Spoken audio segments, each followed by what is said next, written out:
Bonjour, je suis Sofiane Mahatli, l'instructeur du module réseau informatique chez l'Université Médochin. Ce cours, ça sera sur 7 semestres.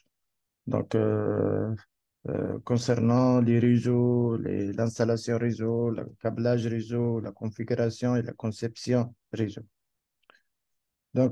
Si je vois le plan de ce cours, je vais commencer par un résumé. Je vais évoquer les modules enseignés et mes activités pédagogiques, ainsi que le plan de cours. Voilà. Je me présente. Je suis Soufiane Mhatli, nationalité tunisienne.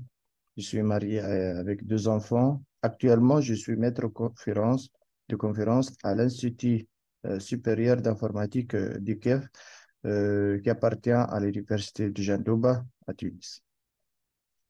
Voilà mon parcours académique.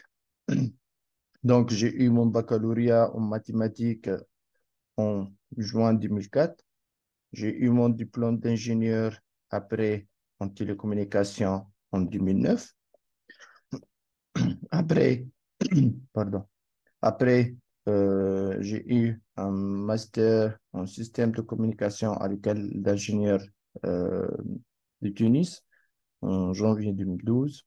Et en 2015, j'ai eu mon diplôme national de doctorat en discipline système de communication avec la mention très honorable. Et en avril 2021, j'ai eu le diplôme en habilitation universitaire, c'est-à-dire je deviens capable de encadrer des thèses de doctorat, superviser les recherches et les projets de recherche en Tunisie et à l'international.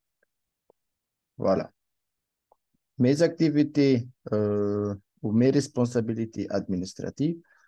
J'ai travaillé depuis 2009 à 2017 comme étant ingénieur en télécommunication dans le secteur défense. Dans 2017 à 2020, j'ai rejoint l'Institut supérieur d'informatique du Kiev et j'étais un membre du conseil scientifique. J'ai aussi la responsabilité de chef de département en informatique au même institut de 2018 à 2020. Après, donc, euh, j'ai fait ce qu'on appelle l'ouverture au milieu socio-économique. Plutôt que l'activité, c'est-à-dire universitaire, je fais des tâches auprès des entreprises, de consulting, de conseil, etc. Je travaille jusqu'à maintenant comme étant consultant chez une société qui s'appelle JSRD dans le domaine édition scientifique, tout ce qui est correction des articles scientifiques, etc., pour les étudiants, les chercheurs, voilà, les enseignants, etc. J'étais aussi un consultant jusqu'à maintenant en formation. À Tunis et à l'international, j'ai travaillé beaucoup avec beaucoup de cabinets de formation comme Tucnospro, GTA, Software, Smart Skills. Voilà, tout ça, c'est en Tunisie. Il y a d'autres en France comme IB, France, SQLife, FLAN, Forces, Access IT, Computer System et autres. Je travaille avec d'autres au Maroc, en Émirats, en Saudi Arabia, Arabie Saoudite, au Côte d'Ivoire, etc. J'ai collaboré beaucoup avec beaucoup d'entreprises à l'international. Après, les clients qu'on a servis, il y a beaucoup de clients, comme Orange, c'est un opérateur en télécommunications, les Nations Unies, voilà, j'ai fait aussi l'Union européenne, le Capgemini, le Computer Center, pardon, l'École nationale d'informatique en France, INI, le Banque nationale d'agriculture en Côte d'Ivoire. Il y a d'autres clients, que ce soit gouvernementaux ou des clients, c'est-à-dire professionnels privés. Bon, ça dépend dans tous les secteurs, dans les banques, dans l'agriculture, voilà, les entreprises industrielles, voilà, dans le domaine électrique, etc. Peu importe, parce que le domaine IT, il est là partout. Voilà, j'ai fait aussi de ce qu'on appelle un rapporteur d'articles de revue scientifique, puisque nous sommes des chercheurs actuellement, on fait la révision scientifique des articles, côté fond et forme. Je travaille avec plusieurs éditeurs à l'international, comme le I3E, le LCP, le Springer, voilà, avec beaucoup de journaux dans le domaine optique, letters, wireless communication et autres. J'étais aussi à l'université un point de contact avec des entreprises dans le cadre de la mise en place des académies euh, dans le domaine cloud, comme le AWS, le Juniper aussi dans le domaine routeur, par IoT, ce qu'on appelle les Internet des objets, au même institut dans un cadre de projet PAC, c'est-à-dire commence par l'acquisition de matériel jusqu'à, c'est-à-dire la préparation des cahiers de charges jusqu'à l'acquisition de matériel. Les stages et formations que j'ai déjà assistés, donc j'ai pas mal, bon, ce sont seuls les récents que je viens de, bien sûr, de mentionner ici. Donc, j'ai assisté à des formations en Red Hat System Administration. C'est l'administration des systèmes Red Hat à Tunis. C'est chez un partenaire Red Hat. Donc, 2 semaines. J'ai aussi participé pour 10 jours pour un stage de recherche chez l'université Yonsei University en Corée du Sud.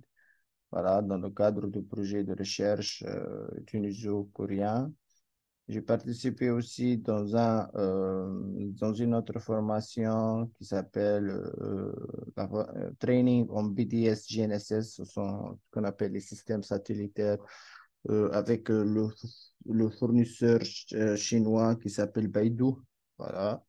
Et après, j'ai fait aussi des formations dans le domaine IoT, mais j'ai fait d'autres, hein. Ce ne sont pas tous mentionnés dans le slide. Voilà, maintenant je vais basculer vers l'activité d'enseignement et les activités pédagogiques. Donc, côté enseignement, j'ai participé, ou je suis actuellement en fait maître de conférence à l'Institut supérieur du IZIKEF, c'est-à-dire ça fait presque une année, 2022. Je suis aussi maître assistant. J'étais en fait maître assistant en télécommunication depuis 2017. Voilà. Auparavant, j'ai travaillé de 2007 à 2021 comme un enseignant vacataire chez des universités privées à Tunis, voilà, des universités centrales, EJ France, IQM University et autres. Voilà, les modules que je viens d'enseigner, j'ai assuré plusieurs modules, hein. Donc là, vous pouvez voir que j'enseigne le protocole Internet, les réseaux locaux, filaires et sans fil, la sécurité des réseaux fixes et sans fil, de la télécommunication, les réseaux opérateurs, les réseaux de nouvelle génération, voilà, des cours avec TDT, des travaux pratiques pour le niveau de licence. Voilà. Après, j'ai aussi assuré des cours pour le niveau de master. Donc, j'ai fait des cours sur la virtualisation du data center VMware. J'ai fait aussi de l'infrastructure data center. J'ai fait des cours sur les solutions radio, c'est purement du côté des communications pour les internets des objets. J'ai fait aussi de la fibre optique FTTH, voilà, et de l'hyperfréquence, bien sûr, toujours pour les étudiants en master. Quelques charges pour de formation assurées, bien sûr, toujours sont à titre d'exemple pour des entreprises nationales. Donc, j'ai assuré pour le ministère de Santé en Tunisie des formations sur le VMware, c'est 4 sessions.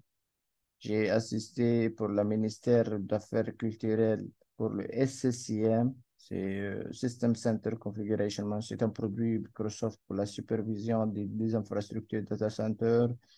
J'ai fait aussi des formations sur le Azure 900, sur le Cisco 200-301,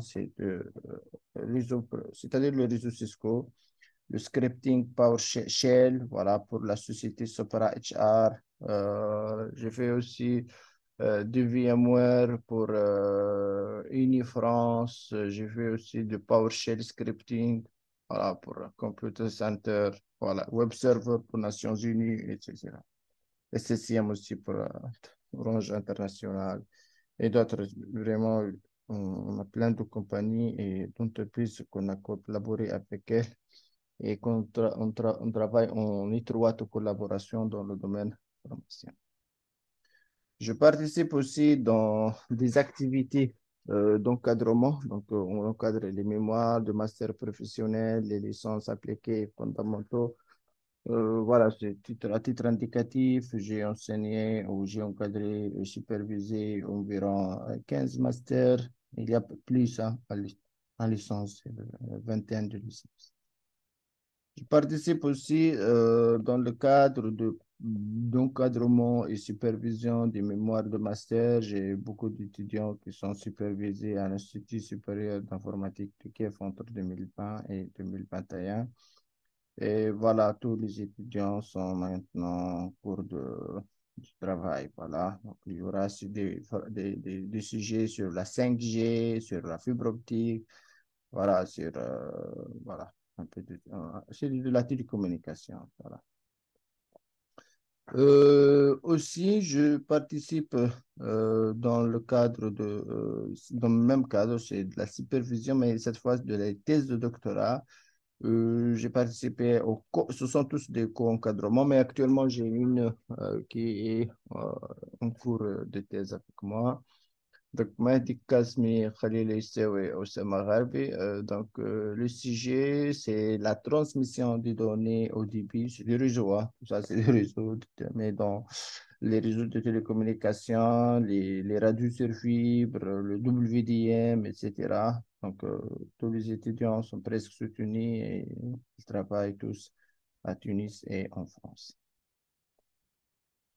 Voilà, la responsabilité ou les responsabilités pédagogiques. J'ai été membre du jury pour plusieurs mémoires de fin de tir chaque année, hein, donc pour les masters de recherche, les masters professionnels, les licences fondamentaux et appliquées. Bien sûr, je participe avec les membres, comme étant membre du conseil pédagogique à la réhabilitation universitaire des licences, voilà, et master. Donc, chaque fois, on propose des nouveaux modules, des nouveaux plans pédagogiques, voilà, qui sont mis à jour par rapport à ce qui est existant dans, bien sûr, le milieu, surtout professionnel. Voilà, comme j'ai dit, maintenant, on va discuter un peu le plan de cours. Voilà. Le plan de cours, c'est réseau informatique. Voilà. C'est environ 10 séances en fait du cours. Voilà les trois premiers modules. Donc le premier module, ça sera sur les fondamentaux des réseaux informatiques, les topologies, les périphériques réseau et l'évolution Internet et les types de connexion IP. Voilà. Le deuxième module, ça sera focalisé purement sur le IPv4. Le troisième module, ça sera sur le IPv6. Voilà, mais on va expliquer, bien sûr, après les différents modules et les terminologies.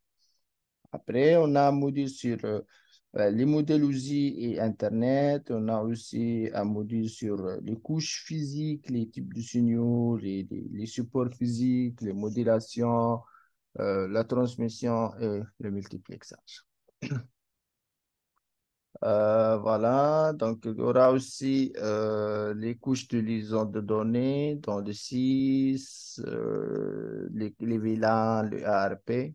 Dans le 7, on a des couches réseau, le plan de protocole et le plan de données. Voilà, dans le 8, on a les couches de transport, le contrôle de flux, TCP et UDP. Le module 9, ça sera sur les applications, c'est tout ce qui est applicatif, hein. Donc, vous avez de HTTP, de SMTP, de POP3, de DNS. Et finalement, on clôture avec un module sur la sécurité sans fil cellulaire de réseau Internet. Voilà.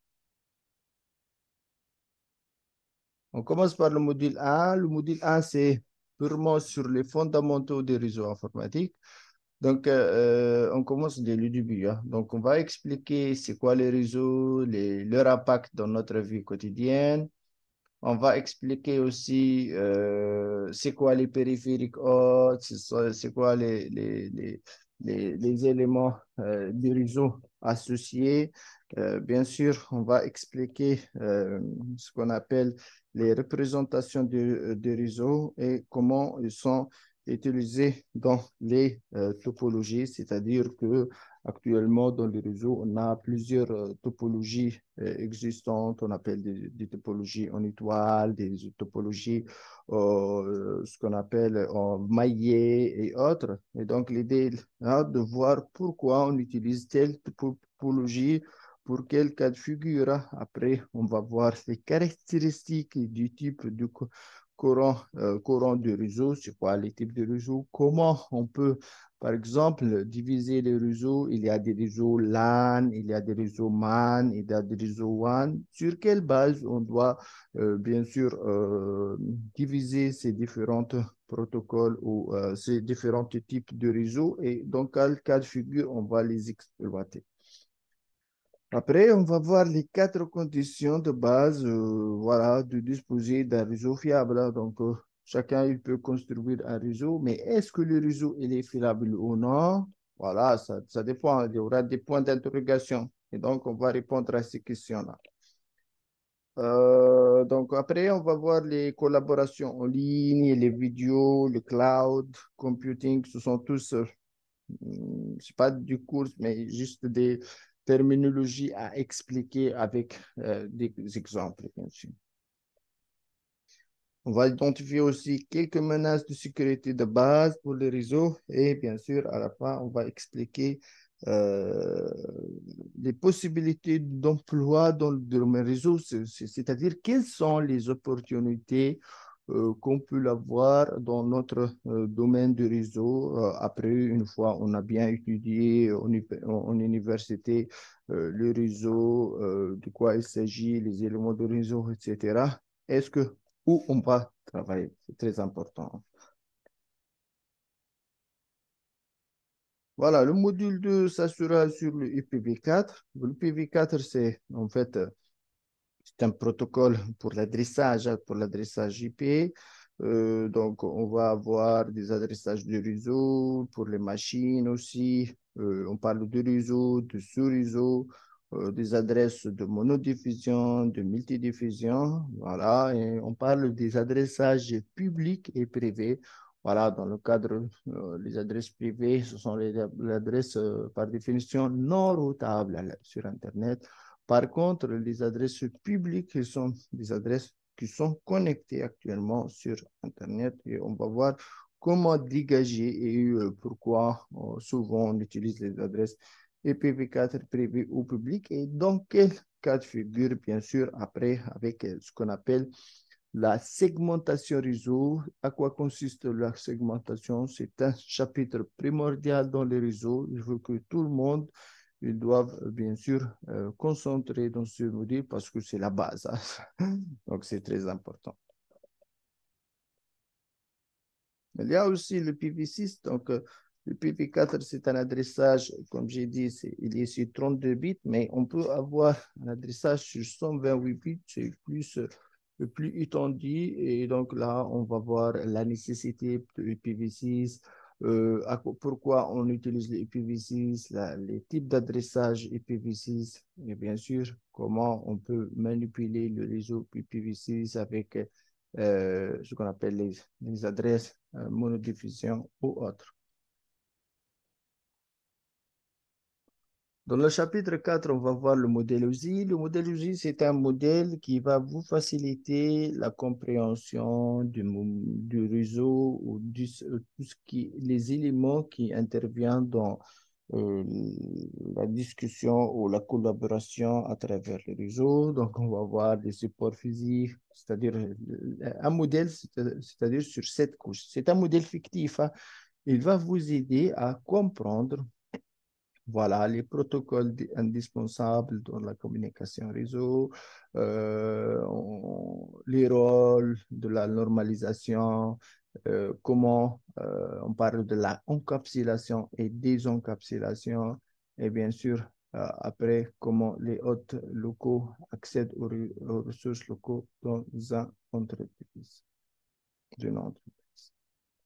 Après, dans un module 5, on va parler de la couche physique. C'est la première couche du module USI, hein. Donc, en fait, on va essayer de décortiquer c'est quoi ce qu'on appelle euh, le modèle USI. Et donc là, on va commencer une couche par couche, c'est-à-dire à expliquer la couche physique, les types de signaux, les supports, les supports physiques, les modulations, les types de transmission, le multiplexage, etc. Et donc là, vous devez avoir les notions de base pour la compréhension des couches physiques, bien sûr, le câblage cuivre, le câblage Ethernet et le câblage fibre optique, et bien sûr, le milieu filaire et sans fil. Dans un module 6, on va expliquer les couches de liaison de données. Voilà, c'est la couche 2, hein. Voilà, donc il faut bien lister les couches. Donc la couche, on appelle ça le contrôle de liaison ou la couche de contrôle d'accès, VLAN, ARP. Donc là, l'objectif, c'est de décrire la couche, à quoi consistent les différents protocoles dans cette couche, les caractéristiques de cette couche et les fonctionnements de ce qu'on appelle de Ethernet essentiellement.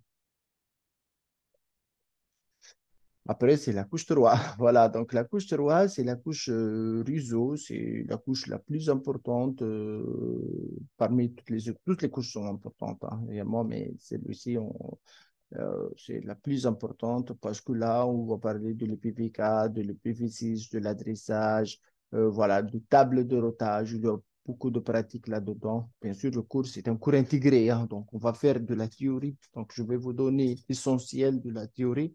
On va focaliser plus sur la partie pratique, c'est-à-dire chaque séance, on va faire quand même des démonstrations, un peu de la théorie et un peu de pratique. Comme ça, je peux vous expliquer de quoi il s'agit. Voilà. Et comme ça, vous allez avoir de l'expérience à manipuler les switchers, les routeurs, etc.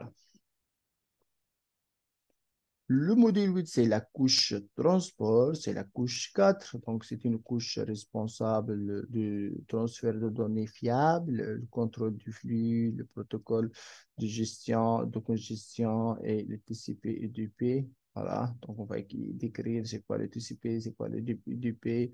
Et on va parler essentiellement des notions de port, hein, parce que là, il est très important. Le module 9, voilà, il y a des couches, le, le, le 5, le 6, la session, voilà. Il y a la couche applicative, elle est très importante, c'est la dernière en fait. Donc, on va parler du protocole, de HTTP, de HTTPS, de SMTP, de POP3, de DNS. Et donc, on va expliquer le rôle de cette couche, le fonctionnement de cette couche, et voilà comment, bien sûr, utiliser ces différents protocoles. Ça dépend de leur fonctionnement, hein. Des protocoles sur le web, par exemple HTTP, HTTPS, le protocole de la messagerie, SMTP ou autre. POP3, il y a aussi le fonctionnement de DNS, de DHCP, bien sûr le protocole de FTP, le FTP sécurisé pour partage de fichiers, etc. Le module 10, c'est qui est la science finale, hein. C'est la dernière séance du cours. C'est un cours sur la sécurité réseau, c'est-à-dire, voilà, une fois on a étudié les cours, ce qu'on appelle les fondamentaux, voilà, sur les différentes couches réseau, on va décortiquer un peu la couche sécurité, comment on va sécuriser notre réseau, quels sont les éléments de sécurité. Donc, il y aura des éléments essentiels ou élémentaires, il y a des éléments dans le réseau, Et voilà, donc il y aura d'autres couches dans le réseau qui est fondamentale dans notre domaine pour prendre en compte des mesures de sécurité capables d'identifier les vulnérabilités, renforcer la sécurité et bien sûr éviter les menaces qui peuvent, bien sûr, qui ont des impacts sur votre réseaux actuellement. Voilà. Donc, on parle de la sécurité des réseaux fixes, les réseaux filaires, les réseaux sans fil, les réseaux sans fil Wi-Fi, les réseaux sans fil, par exemple 3G, 4G, ce qu'on appelle les réseaux mobiles et autres. Donc, quels sont les mécanismes mis en vigueur, quelles sont les solutions de sécurité informatique existantes et qui sont capables de, bien sûr, sécuriser notre environnement. Voilà, il y a un bouquin sur le data communication et networking. Voilà, donc vous pouvez le voir, hein. Donc, publié par Bahrouz Fourouzen chez McGraw-Hill. Voilà, c'est comme étant une référence pour les gens qui sont intéressés à avoir d'autres cours. Mais pour moi, ce cours, il est sur côté professionnel, il est équivalent à CCNA, qui est le CCNA académique. Donc, outre que ce cours, je vais vous ouvrir un classroom. Ce classroom, il est sur Cisco NetAcad.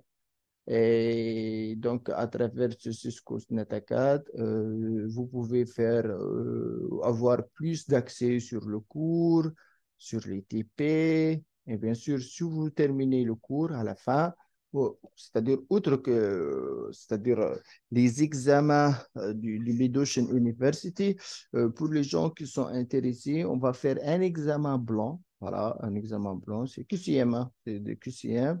Et si vous réussissez à réussir à cet examen blanc, vous pouvez après passer à un examen officiel. C'est en ligne, hein, tout ça c'est en ligne sur le Cisco. Et bien sûr, vous pouvez avoir de la certification sur le Cisco CCNA 1. C'est-à-dire, vous pouvez avoir une certification de la part Cisco sur le passage d'examen et ça passe bien, etc. Donc tout ça, on va les discuter, la modalité, j'essaie de discuter ça avec, bien sûr, l'administration de Mid-Ocean University pour l'ouverture du classroom sur Cisco, etc. Et comme ça, on peut travailler de façon à l'aise et vous pouvez bien sûr travailler de façon à l'aise sur la plateforme sans aucun souci. Voilà, grosso modo, ce cours. J'espère que vous trouvez ce cours il est intéressant pour vous, pour votre carrière professionnelle. Voilà, n'hésitez pas à me contacter via la plateforme, bien sûr, Moodle, si vous avez des questions. Et voilà, à la prochaine pour la première séance sur l'introduction du réseau informatique. Bye bye.